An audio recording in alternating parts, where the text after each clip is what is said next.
Bah oui, on n'est pas dans un décor habituel. Non, je pense que vous avez reconnu où on est. Je pense que là, c'est bon, on a compris. Oh là On est avec lui. Bonjour Joujol. Bonjour monsieur... Ah ouais, JB, ouais. Check de coude, hein. Alors, vous avez très certainement dû comprendre le titre de la vidéo et surtout ce dont on va parler dans cette vidéo. Je vous ai fait 5 vidéos sur justement des anecdotes sur Apple. Dans chacune des vidéos, je vous parlais de 20 anecdotes sur Apple qui sont super intéressantes et c'est de la culture générale à mon sens, puisqu'on en apprend vraiment mais des trucs de malade et on les ressort après, tellement c'est génial. Et du coup, dans cette vidéo, j'en avais encore quelques-unes en rab en stock et je me suis dit que j'allais en rechercher plus et finalement, j'en ai trouvé 20 nouvelles d'anecdotes. Limite les plus compliquées quoi. Les plus à rechercher, genre vraiment profondément sur donc, internet. Sur, Parce que je vais rien trouver du coup. tu peux peut-être trouver parce qu'en soi elles sont connues un peu, mais tu peux aussi trouver par déduction. Ok. Et c'est des anecdotes sur 4 parties. Il va y avoir la réaction de la sphère tech suite à l'annonce de l'iPhone, donc en 2007. Ouais. Donc quand je dis sphère tech, c'est tous les concurrents entre guillemets de l'iPhone qui faisaient à l'époque des téléphones. Ensuite, il y a d'où viennent les noms des produits d'Apple. Ouais. iPod, iPhone, iPad, iMac et tout le tralala. Ensuite, il va y avoir 3 petites folies sur l'univers d'Apple. Et ensuite, la genèse d'iOS 7 et des applications tierces d'Apple. Tu vas voir que tu vas te dire, mais what? C'est pas possible, ce truc de iOS 7, parce qu'on sait iOS 7, ça a coupé complètement le design de l'iPhone. C'est vrai. Parce qu'on est passé d'iOS 6 avec son design scomorphique à iOS 7 et son design totalement plat, qui a eu des débats énormes en 2013, où il y en a plein qui disaient je suis team iOS 6, team iOS 7. Et on va voir pourquoi justement l'envers du décor du changement d'iOS 6 à iOS 7. Le changement a été radical. Voilà, et c'est génial, je trouve, comme anecdote. Bon, on va commencer maintenant avec la première. Très bien. Et le but, c'est que je lui parle, entre guillemets, je lui pose une question, il essaie de deviner, et Ouais. puis après, je vais essayer de lui répondre à cette fameuse anecdote. Très bien. Alors, quelle a été, à ton avis, la réaction du créateur d'Android à l'époque, le 9 janvier 2007, dès lors de l'annonce de l'iPhone? Il s'appelait Andy Rubin, c'est celui qui avait créé à la suite l'Essential Phone. Ouais. À l'époque, il travaillait déjà sur Android. Quelle Ouais. était sa réaction dès lors qu'il a vu la conférence et le lancement de l'iPhone? Bah je pense que il a dû être un petit peu choqué. Les téléphones tactiles, ça existait avant quand même l'iPhone, Ouais. mais c'est vrai que par rapport à ce qui a été présenté lors du keynote, c'était assez impressionnant quoi. Grosso modo, c'est un peu ça. En fait, il était dans son taxi à Las Vegas durant le CES parce que la keynote était le 9 janvier et le CES était au même moment. Et la keynote était à San Francisco, le CES était à Las Vegas. Et il aurait dit à son chauffeur de taxi de s'arrêter pour qu'il puisse continuer à regarder en live tweet, enfin même pas sur Twitter, mais en live sur internet la conférence. Il aurait Ouais. dit quelque chose du genre on n'est pas dans la mer, nous on va devoir tout recommencer ou alors Ouais. s'arrêter. La présentation a été tellement millimétrée et super bien faite que tout le monde a été choqué. Ça n'a pas été le seul parce que lui, donc c'est le créateur entre guillemets d'Android. Mais Ouais. derrière, il y a les ingénieurs aussi d'Android et de Google Ils étaient sur le cul quoi. qui ont eu une réaction. Et à ton avis, quelle a été cette réaction des ingénieurs qui, eux, voient un peu l'intérieur de l'OS et tout ça? Bah ils se disent putain comment ils ont fait et peut-être qu'ils se sont dit bon on va peut-être travailler chez Apple. Ils se sont dit qu'en tant que consommateurs, ils allaient acheter directement l'iPhone. Chaud pour voir Mais- comment ça marche voilà. et tout. Mais en tant qu'ingénieur de Google, on est complètement dans la merde et on va devoir tout recommencer. Ah ouais. Cette histoire est folle et c'est pas fini parce qu'à l'époque, si on se souvient bien, en 2007, l'iPhone se lançait, mais avant ça, il y avait beaucoup de téléphones qui étaient vraiment mis sur le marché, dont le principal c'était les BlackBerry. Et à ton avis, quelle a été la réaction du PDG de RIM, donc Ouais. la maison mère de BlackBerry, suite justement à cette présentation de l'iPhone? Alors moi je te parie que quand en général t'es un constructeur et que ça cartonne de ouf, Ouais. tu te mets en tête, wow, ça va pas marcher. Donc je sais pas pourquoi, je sens qu'il a eu cette réaction là. On sait que BlackBerry, leur force c'était notamment ce clavier physique. Ouais. Et le fait que l'iPhone, il y avait juste un bouton home physique et après les petits boutons volume, il s'est dit ouais le tactile, ça va pas marcher et tout. Eh ben, tu vas rire, mais c'est exactement ça. Le gars de BlackBerry aura dit on n'a aucun souci à se faire, la batterie ne tiendra jamais et le clavier tactile est trop compliqué à utiliser. Bon, finalement, on connaît la suite, hein. BlackBerry n'existe plus et finalement l'iPhone a démocratisé le clavier tactile. Et dernière personne qui avait réagi à cette annonce, je pense que tu connais pour le coup, c'est le PDG de Microsoft à l'époque, Ça me Steve dit. Ballmer. Il avait une réaction très particulière sur l'iPhone qui avait fait couler beaucoup d'encre. Est-ce que tu t'en rappelles ou pas? Alors là j'avoue que je ne sais pas vraiment. Je pense qu'il devait être entre les deux. Alors, en fait, il a dit que ça ne marchera jamais. Il a dit Ok. c'est le téléphone le plus cher du monde, 500$ avec un abonnement mensuel à payer chez son opérateur. Ça plaira jamais au consommateur actuel parce que en plus ça n'a pas de clavier physique. Donc en fait, ce qui est rigolo, c'est de se dire que les acteurs à l'époque qui n'existaient pas tellement, Google et Android, eux ont compris l'avancement de l'iPhone et l'avancée de l'iPhone technologiquement parlant, et eux ont cartonné et aujourd'hui on parle de iPhone, iOS et Android. Et à l'inverse, BlackBerry et Microsoft, qui à Ils étaient l'époque complètement à l'ouest. Ouais. ils étaient complètement dans le marché et aujourd'hui n'existent quasiment plus. Mhm. Windows Phone ça n'existe plus, Ouais. BlackBerry ça n'existe plus. Maintenant on va parler des noms, l'origine des noms des produits Apple. Ok. Et là tu vas être, je pense, assez surpris. Alors je pense que tu sais d'où vient le nom Macintosh, mais est-ce que tu connais un peu l'histoire derrière le nom Macintosh? Et c'est pas aussi facile que c'est une variété de pommes. C'est un peu plus poussé que ça. Ah en vrai, ah, Mac in. Non, pas du tout. Ouais. En fait, on le sait, le Macintosh, enfin la Macintosh c'est une variété de pommes. Ouais. Sauf que ça s'écrit pas Macintosh avec un A, ça s'écrit Macintosh. Ok, d'accord. Sauf que le créateur, entre guillemets, enfin la personne qui bossait chez Apple, qui s'appelait justement Il Jeff adorait ses pommes, quoi. Raskin, était fan de ces pommes. Et en fait, c'est pas Steve Jobs qui était fan des pommes Macintosh, c'était justement Jeff Raskin qui était sur le projet Macintosh au départ. Et justement, il voulait nommer son ordinateur le Macintosh avec le MC devant et non pas le MAC comme on connaît. Ouais.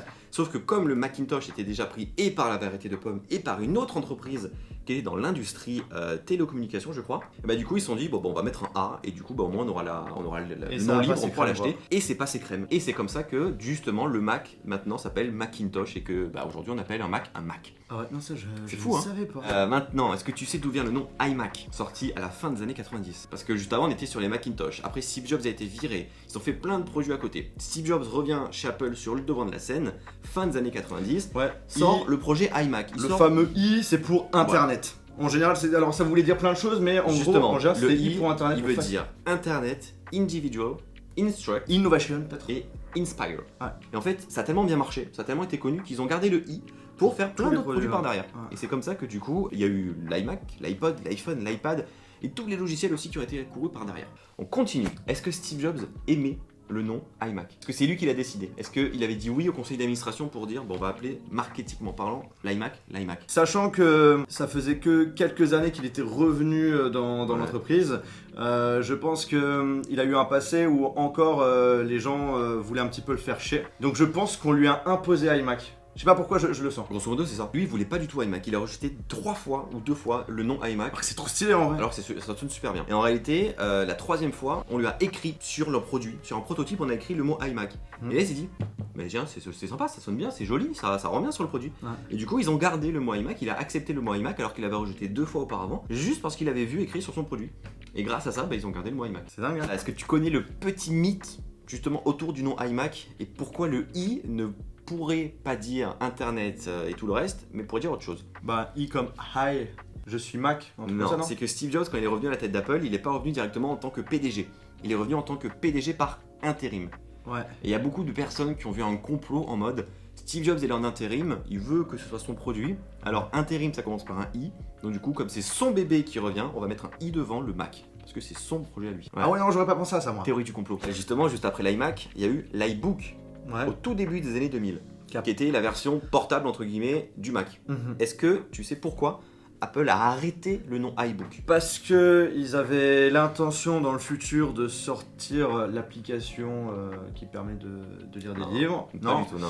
Déjà, l'iBook il marchait super bien, c'était grosso modo l'ancêtre du MacBook. Mhm. Et justement, Apple et Steve Jobs voulaient que sa gamme des ordinateurs ait tous un mot commun. Ah ouais, donc Le mot conserver Mac. le Mac, ok. Donc en fait, au lieu d'avoir iBook et iMac, ils se Bah sont ouais. dit qu'on va faire MacBook. Bah Donc ouais. en fait, ils ont enlevé le i et ils l'ont remplacé par le Mac pour qu'il y ait une connotation commune, cohérence, sur, ouais. une cohérence Ouais. sur les ordinateurs fixes et les ordinateurs portables. Non, en vrai, Et- non, c'est tout con. Moi, j'aurais dû un petit peu plus réfléchir, mais c'est vrai qu'en C'est, réalité, c'est complètement logique, quoi. Et justement, quand on parle d'époque, quand on parle des années 2000, justement, il n'y avait pas l'Apple TV, mais il y avait l'iTV. Oui. Mais est-ce que tu sais pourquoi justement Apple au tout début a présenté l'iTV et que c'est devenu justement l'Apple TV? C'est dû à quoi? Et iTV, normalement, il y avait un ordinateur qui permettait de regarder la télé, qui était une télé. Non, en Je fait, sais plus du nom Steve exact. Jobs avait présenté, je crois que c'était en 2005, un petit boîtier qui était donc l'Apple TV. D'accord. Mais sauf que quand ils l'ont présenté, je vais peut-être me tromper, au mois de juin, Ouais. ils l'ont présenté sous le nom iTV. Sauf que Steve Jobs, on l'a vu dans d'anciennes anecdotes, il s'en foutait que le nom soit déjà pris par quelque chose d'autre. Donc en fait, il a Ok. présenté iTV, il s'est même pas rendu compte qu'en fait, il y avait une chaîne de télévision qui s'appelait iTV. Ok. Donc ils ont présenté ça sur le produit iTV et 3 mois plus tard, lors de sa commercialisation, c'est pas sorti sur le nom iTV, c'est sorti sur le nom Apple TV. Parce que justement, Ils ont eu des- iTV n'ont pas pu le racheter, ils ont eu des problèmes juridiques et du coup ils ont transformé ça en Apple TV. Sauf qu'à l'époque c'était le seul produit chez Apple qui avait le mot Apple devant. À l'époque Ok. tout était avec un i, iPod, iPhoto, iLife, iWork, tout était avec le i, donc ça faisait vraiment un produit différent des autres et c'est peut-être en partie pour ça que le produit n'a pas si bien marché. Est-ce que tu connais les 3 noms qui n'ont pas été retenus pour l'iPhone? Honnêtement ils sont très compliqués. Ah, en vrai, bah, je vais un petit peu réfléchir, mais je pense que j'aurais pas la réponse. En gros il y a un lien avec Pod. iPhone Pod. Presque. Le premier, c'est Télépod. Parce que Putain, ouais, ils Apple sont voulait, vraiment les noms, hein. Apple voulait surfer justement sur la mode de l'iPod Ouais, qui qui marchait. cartonnait de ouf, ouais. Ils voulaient appeler ça Télépod parce que c'était le mix d'un téléphone et d'un iPod. Deuxième nom qu'ils ont gardé en tête, c'était Mobi. Parce que tout simplement, c'était le diminutif de mobile. Et le troisième, il faut aller chercher très loin, c'est le Tripod. Parce que, attention, on a encore le nom pod comme sur l'iPod. Et devant, on a le mot 3, tri. Pour dire que je Qui- fais 3 choses en même temps. Voilà, lors de la présentation de l'iPhone, souvenez-vous, Steve Jobs avait dit que on va vous présenter aujourd'hui 3 produits différents. Un téléphone, un iPod et quelque chose qui peut aller sur Internet. Et du coup, l'idée, c'était de dire que le produit pod permettait de faire ces 3 choses. Le tripod. On est bien content quand même qu'ils aient gardé le mot iPhone. Et donc, on en a parlé. Quelle est l'origine, à ton avis, du mot iPod? Parce que ça, c'est une origine de malade, à ton avis. Pourquoi ils ont appelé un baladeur MP3 un iPod? En anglais, ça veut dire quoi? Et un Pod, mot- je pense que c'est portable ou petit, je pense un truc comme ça. En fait, Steve Jobs était fan de 2001, l'Odyssée de l'espace, le film qui est sorti genre il y a très très très longtemps. Ouais. Et dans ce film, justement, ça se passait dans les airs, enfin dans l'espace même. Et il y avait une petite capsule qui en fait faisait la liaison entre les navettes spatiales et par exemple la station internationale. Et du coup, cette petite capsule, c'était quelque chose qui allait vite, qui se déplaçait, et ça s'appelait le pod. Et du coup, Steve Jobs, il a dit, on va garder ce mot, je l'adore, il sonne super bien. Et comme on a un iMac qui fonctionne super bien, on a un iBook qui est cool, on va mettre un i devant. Comme ça va faire l'iPod et ça va rentrer dans notre listing et au moins ça va super bien marcher. Super top. Non, franchement, ok. C'est fou, hein? Est-ce que maintenant tu connais l'origine du mot iPad? Encore une fois, c'est lié à un film. Encore? Steve Jobs aime bien prendre des anecdotes. Bah, et je pense des que c'est faits peut-être sur- un truc en rapport avec Star Trek ou un truc comme ça. Exactement. Ça. Steve Jobs, en fait, il était fan de Star Trek.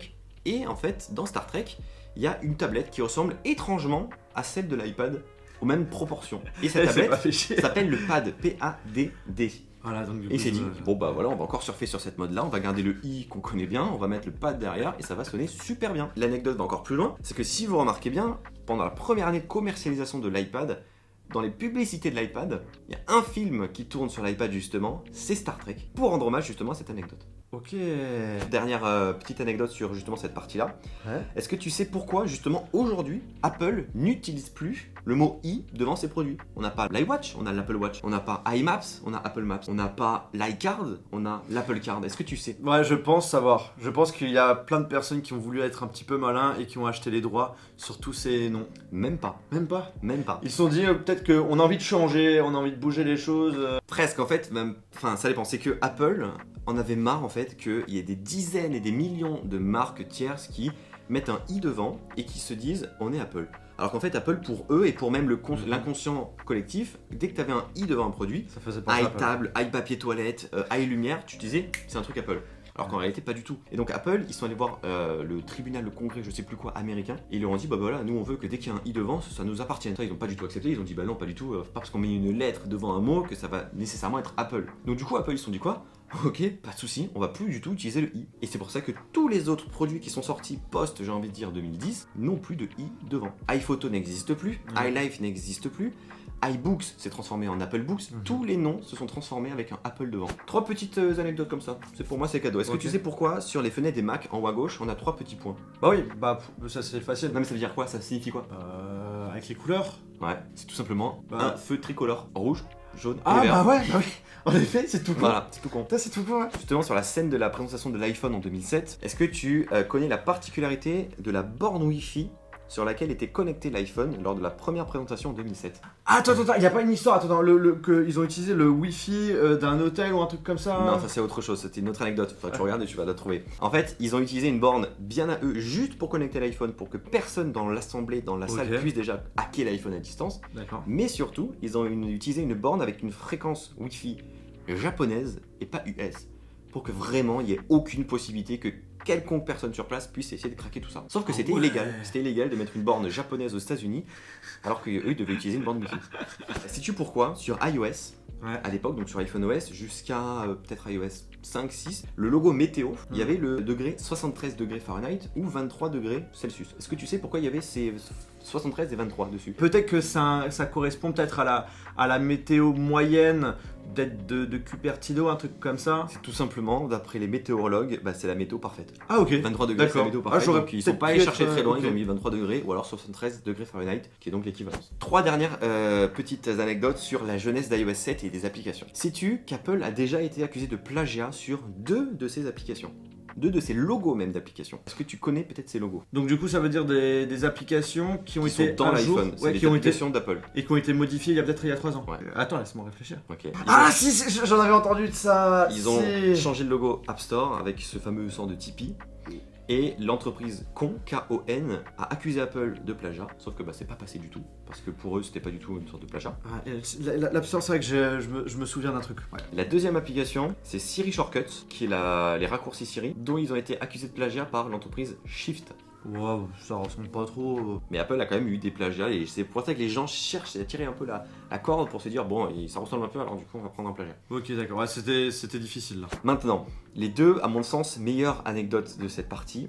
Est-ce que tu connais la face cachée d'iOS 6 et pourquoi Scott Forstall a été viré justement d'Apple? Scott Forstall, c'était le SVP d'iOS, d'iPhone OS, c'est lui qui a designé iPhone OS, c'est lui qui a lancé l'OS de l'iPhone, de son lancement de 2007 jusqu'à ce qu'il se fasse virer en 2012, début 2013. Est-ce que tu connais la genèse de tout ça? Pourquoi il a été viré? Ouais, ça a été connu, ça a fait un grand bruit sur la scène politique et médiatique et tech du monde entier. Y a pas une histoire avec peut-être Siri? Non, c'est avec une application. Souviens-toi, lorsque iOS 6 était lancé, justement, il y a une nouveauté qui est arrivée à l'intérieur, c'est l'abandon de Google Maps au profit d'Apple Maps. C'est dans cette mise à jour que justement... L'application plan. Voilà. Et dans l'application plan, ils n'utilisaient pas Google Maps? Non, pas du tout, c'est qu'en fait, l'application était totalement buggée. Les itinéraires étaient tellement mal faits qu'en fait, qu'ils te perdaient. Parfois, ils pouvaient t'amener à la plage alors que tu voulais aller à la montagne. Et donc, en fait, c'est Scott Forstall qui a eu la faute de ça, puisque c'était lui qui était en charge du développement de cette application.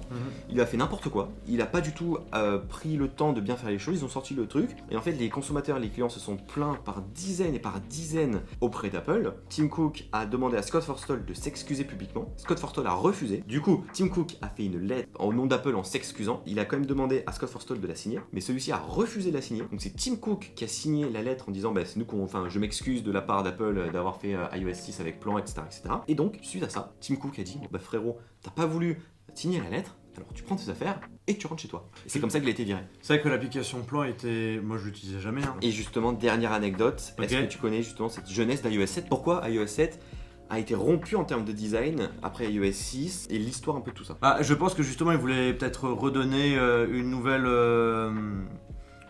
vie à tout ça. Un lien vraiment en interne, et c'est là où on voit en fait que parfois les plus grandes entreprises sont des enfants. Parce qu'en fait, du coup, lors de la création, on revient en 2007 de l'iPhone, Steve Jobs avait distribué un peu les qui fait quoi dans l'entreprise Apple, et Johnny Ive, le designer d'Apple, a commencé à bosser souhaitait faire l'interface de l'iPhone. Parce qu'il était designer du produit, il voulait aussi designer l'intérieur.